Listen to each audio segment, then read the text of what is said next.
Hello! Hello. Welcome back to Uncut and welcome to a brand new episode. Today we're interviewing the one and only Janna Bannon. Jenna has worked as a costume maker on a variety of film, TV, live productions, Music. theater, so many things. But for this particular interview, we talked about her work on Dune 2. We're really excited to have this interview, so that being said, let's hop right in. Thank you so much for joining us. And we're really excited to finally be able to speak with you. My name is Sebastian, and Hi. Caleb is my partner here, and we're the co-hosts for Uncut. And I don't know if you got a chance to look at the podcast, but we review movies, we talk about movies, we're filmmakers ourselves, so we talk about making films and stuff. And Yeah. as of late, we've been starting to do some interviews with industry professionals. So we're really excited to have you over here. I'll pass it along to Kate. Yeah, so I guess just to start off, if you wanted to introduce yourself, tell everybody what you do, what some of the things you've worked on, that sort of thing. Go right ahead. Okay, so my name's Janna. I'm a costume maker for film, television, theatre, and music industry. Awesome. And so just kind of jumping into costume making as a profession, I'm just curious how you got into that, if there was some schooling involved, or if you kind of had a passion for this kind of thing growing up. I'm just curious how you got into this in general. Yeah, I was always creative growing up, and I always did dancing lessons, and I did that right the way up to my late teens. So my earliest memory of wanting to get into costume is I was doing a dance show with my dance school, and I had a tutu made for me, and I think the person making it, I'd heard had worked at the Opera House, and I was just remember thinking, oh, that sounds like the coolest job ever. Um, but then I just enjoyed art and stuff in school, and it wasn't until I was at art college when I realized I could study costume specifically. So I did a costume degree at London College of Fashion, and then while I was there, I did quite a lot of work experience, and it was my tailoring tutor who gave me my first when I graduated, gave me my first bit of work, and then also through the college, there was a Terry Pratchett film called The Colour of Magic, and they were looking for some um, graduates. So I went on that as a sewing assistant. Um, and then I guess one of my work experiences that I'd done while I was in college was at English National Opera. And I did some freelance work for them when I was newly graduated. And then they gave me a 6-month contract, and that kept rolling.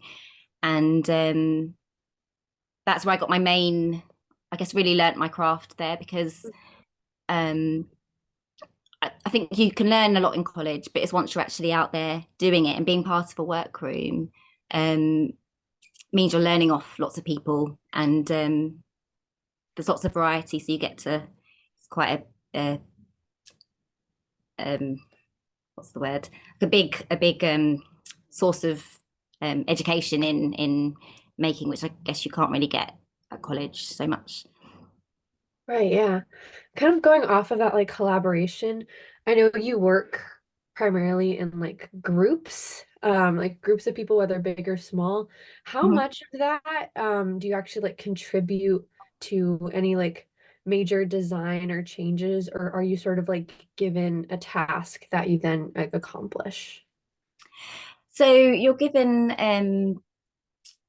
it depends really on the production and on the designer. Sometimes they give you a specific design or a photo of something that they want copied. Um, and other times, especially on some big productions, sometimes if they're so busy overseeing a lot of stuff, they might just give you some references as a direction, and then you would create some stuff on the stand for them to look at, or you create stuff, and then in the fitting, they might start playing with what you've done and developing it. Mhm. So sometimes you get a lot more creative input, and other times um, it's like a photo of this, we want this. Can you make this Mhm. sort of thing? So depends what it is, really. Yeah, was that kind of how it went when you were working on Dune 2? So on Dune 2, because I was part of the still suit making team on June 2. So I wasn't part of the first one. So the still suits had already been established by the cutter who was on the second one that I worked on. I'll explain actually how the workroom roles work. Yeah. So you have a cutter who's like the head of the workroom, and they kind of they work with the designer closely, and they get given the designer's drawings or I guess inspiration or what they want it to be, and then the cutter will work out how that's going to be made. And by that I mean, if you look at any garment, it's made up of panels, and so what the cutter does is they work out what shape those panels are going to be based on the measurements of the actor.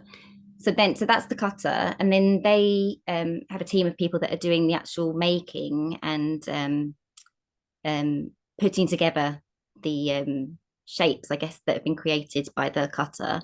So on Dune 2, it was a really big collaboration as part of the workroom, because just our small bit of it was the still suits. So our team was out, we were in Budapest, and our team went out there to do still suits.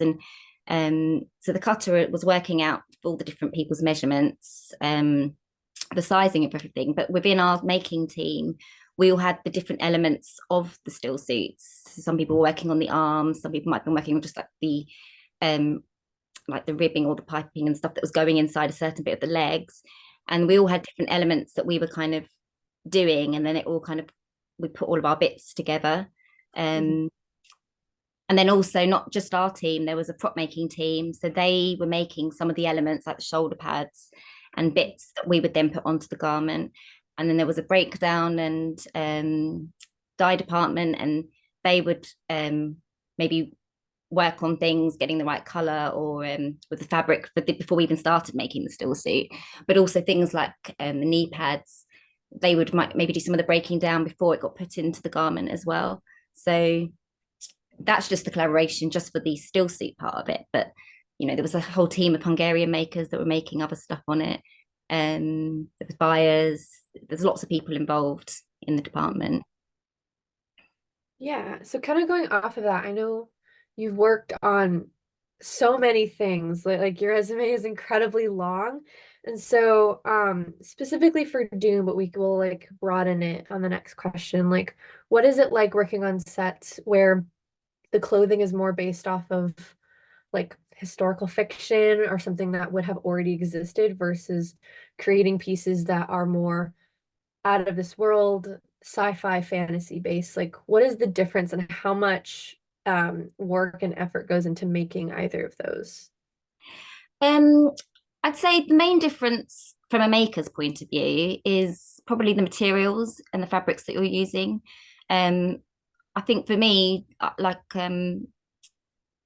when I worked on Dune, it was quite a lot of different fabrics that I hadn't worked with before, and different different like combinations of fabrics together.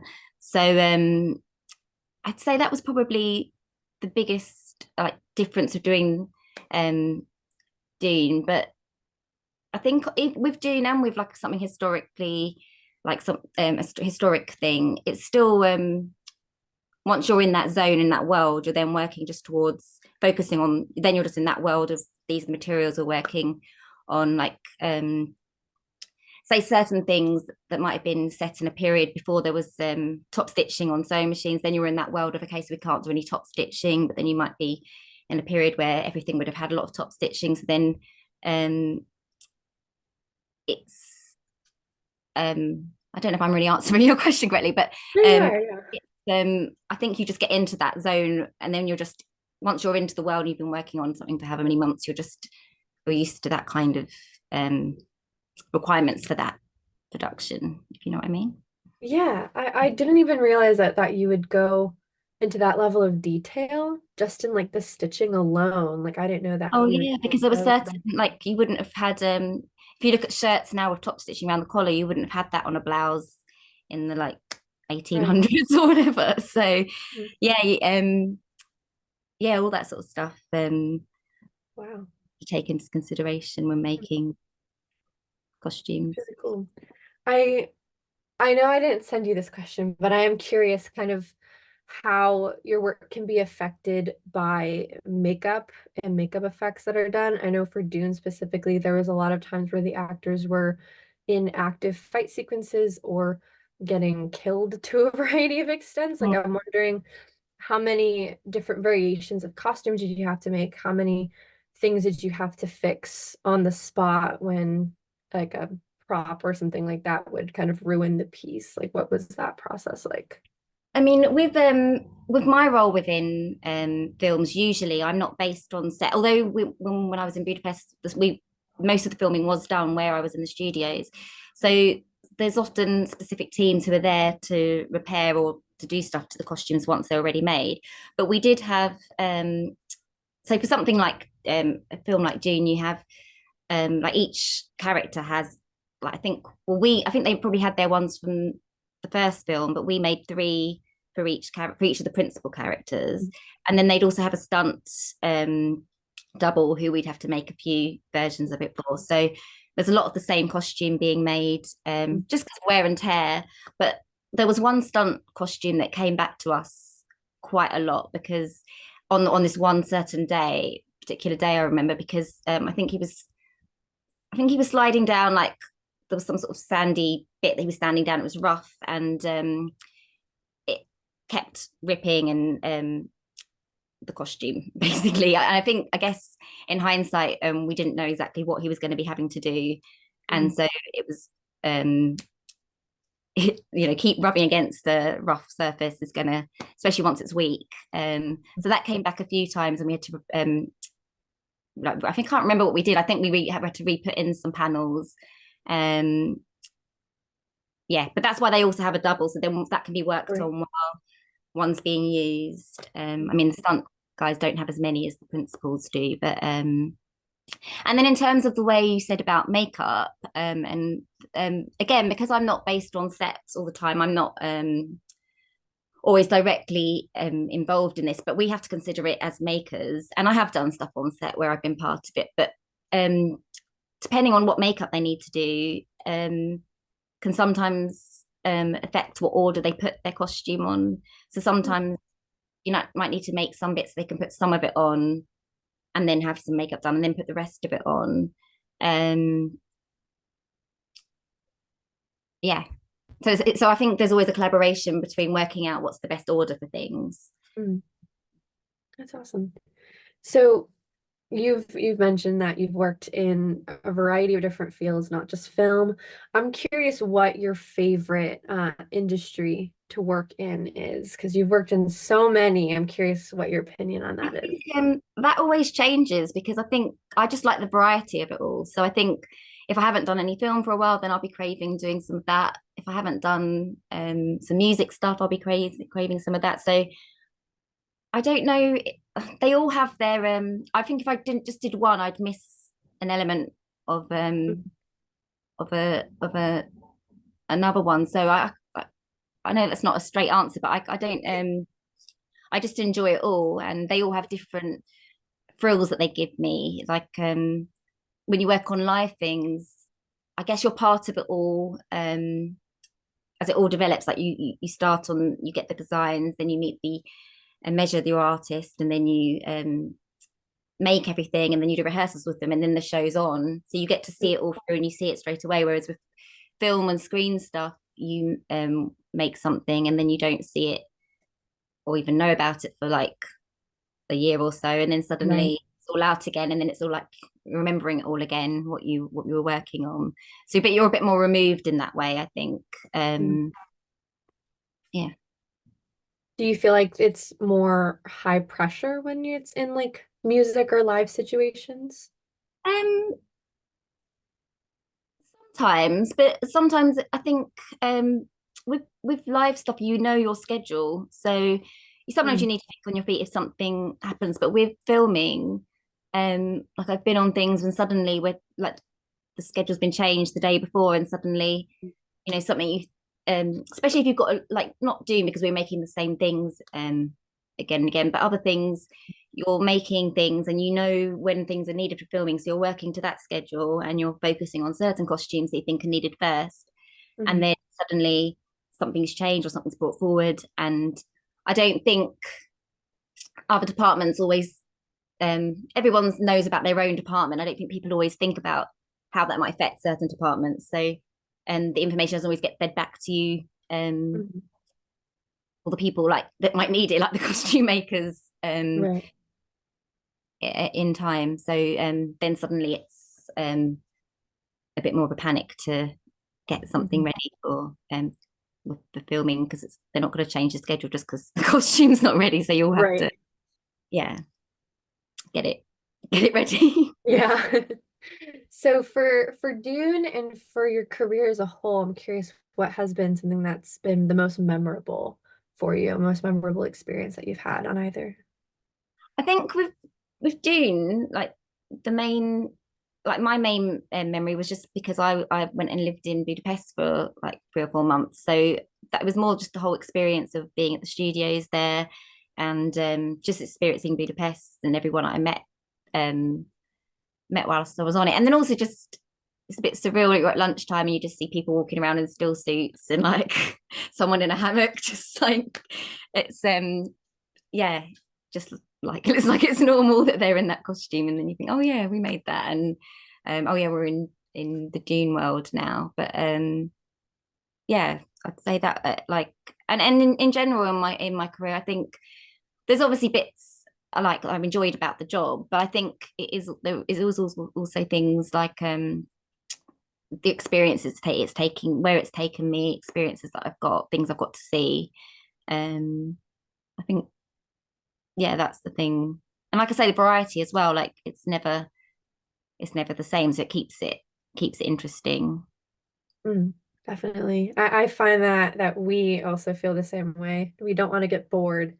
Yes. So I can see that you're very much like us in that way. So as you know, like our podcast has a lot of people listening that want to get into the industry in one way or the other in a variety of different roles. So I'm curious, what piece of advice would you give to someone who wants to go into your field? What advice would you give them? What would you recommend they start out with?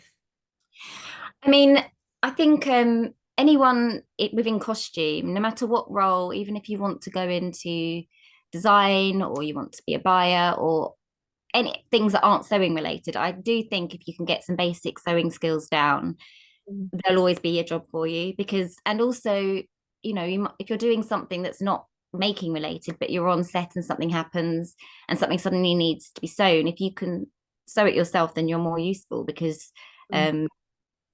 rather than have to be like, oh, we need to get someone here to sew it, it's going to take a lot longer. So I do think having some sewing skills, but I mean, if you can doing it on a course, going and doing a course in costume, and there's so many of them out there now.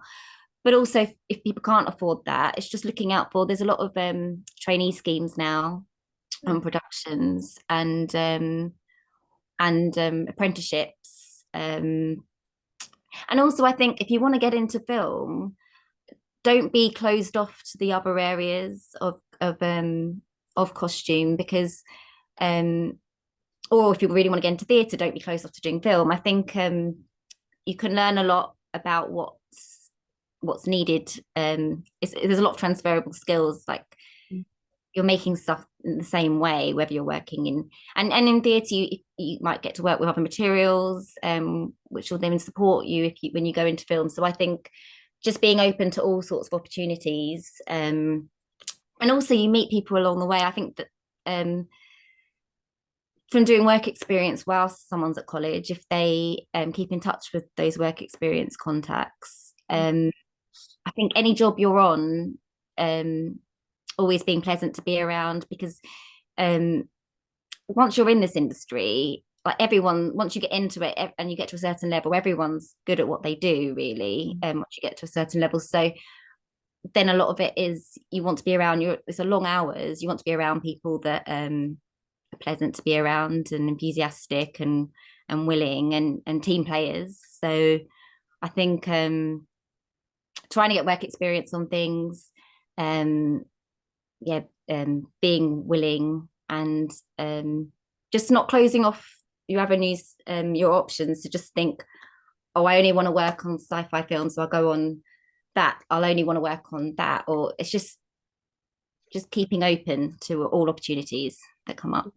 Before we close out, we always do this thing where we say and cut and clap our hands. So you want to do us the honors and close us out like that.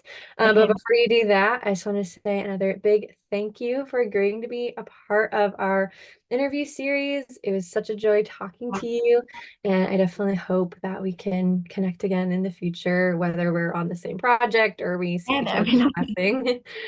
But yeah, you can go right ahead. So shall I start? Okay, and cut. Perfect.